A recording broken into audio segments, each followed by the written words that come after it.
Hi guys, Russ here from Primation Training. I'm just putting together a quick video to bring you up to speed with how the entrance exam training's progressing. We're doing quite well now, lots of questions added to the database, and we've started well and truly delivering some lessons now. If we look at Module 5, which is numerical reasoning, there's about a dozen lessons there now that address each of the types of questions that you're going to get in the numerical reasoning section of the exam. So you take those lessons first, you get the hang of it, we go through some practice questions together and various formulas and so on that you'll need to get the hang of this. And when you've done that learning, you can then go through to the practice dashboard, and there's a component for each module of the exam. If we carry on with numerical reasoning, you can go into practice mode and select the type of questions that you'd like to focus on. So if it happens to be number sequences that you want to work through, you can just do some practice where those types of questions are isolated so that you can get the repetitions up to improve your confidence. When you finish practicing, it'll give you a list of the types of questions that you've answered or the number of questions you've answered, which ones were right and wrong. You might want to go and have a look at the ones where you didn't get it right and just review, maybe make another selection when you've read the question again and make sure that you've got that one squared away.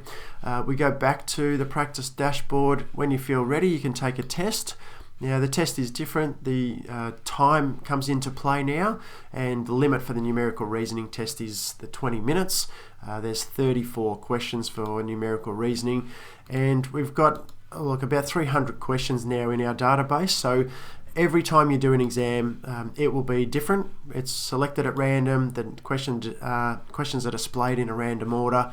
So again, it's really, you could take an unlimited amount of tests. I'll quit now, which would affect my score of course, but at the end of the exam, again, you would get a report and you'd be able to go and look at any questions that you got their answer wrong. And here's the summary along the top here. I got 1 out of 34, so that's not going to do me much good. I can go and look at reports of any of the exams that I've taken and review them.